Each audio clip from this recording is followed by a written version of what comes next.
Bring back those memories from the big 80s, the synth pop bands, the synth pop hits. You got the hair metal, you got the rap, you got the soul. I got those jams coming up too later on.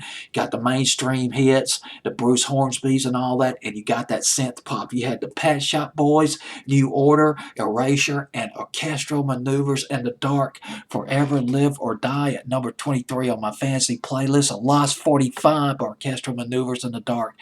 It's just so frustrating to me. I cannot tell you how frustrating it is for me because when people think of Orchestral Maneuvers in the Dark, if you leave, that's the only song they remember.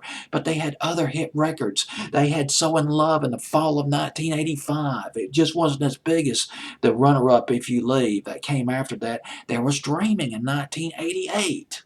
There was Secrets of 1985, I believe, by Orchestral Maneuvers in the Dark.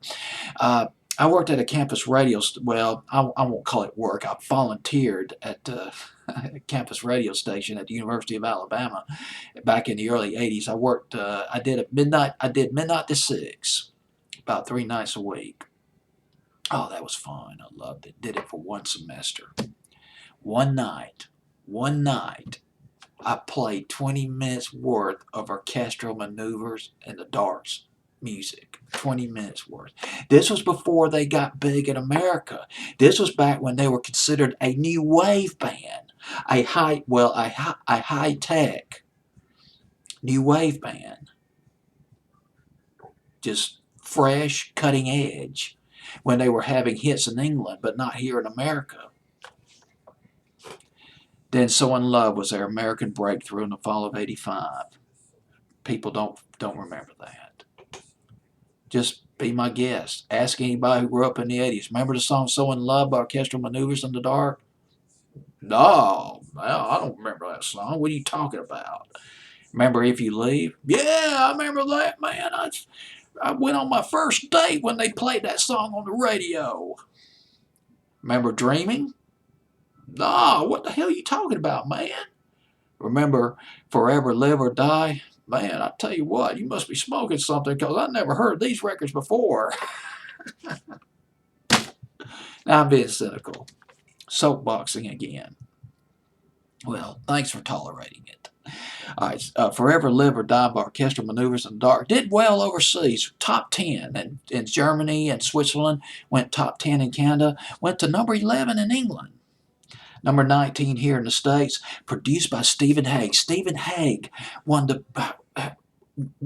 not maybe a pioneer, but one of the influential figures in synth pop back in the 80s, working with British bands like Pet Shop Boys, New Order, Erasure.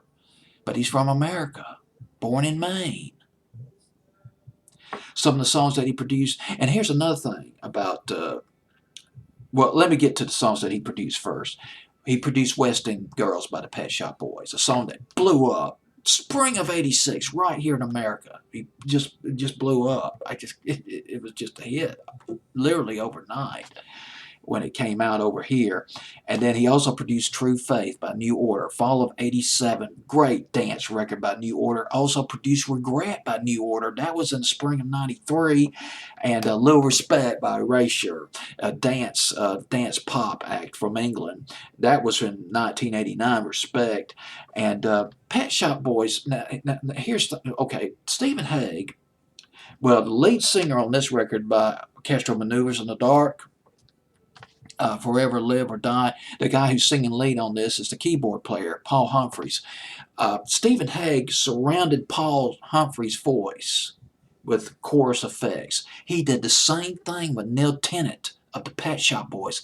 And this is one of the most fascinating things about the Pet Shop Boys. If you watch their videos, Neil Tennant up front singing, and you got the other guy in the duo, Chris Lowe, in the background, just looking expressionless. It's just it's a high techno thing. It's you don't have a lot of expression in your face, but the music, the synth, the crying, the almost melancholy synth of West End Girls conveys the emotions. And I think a lot of people missed that point. Because a lot of people thought, well, 80s music is plastic. This synth music doesn't have a soul. It does have a soul, but the soul comes from somewhere else. It doesn't come necessarily from the person per se or from the singer. It just comes from the overall look of the video, the music that emanates from the video. Well, anyway, I just had to get that off my chest. I've been wanting to mention that thing about the Pet Shop Boys for years. So now I got my chance. Orchestral Manoeuvres in the Dark, Forever Live or Die is from the album called Pacific Age, which was released in 1986. And it's at number 23 on my fantasy playlist, November 29th, 1986.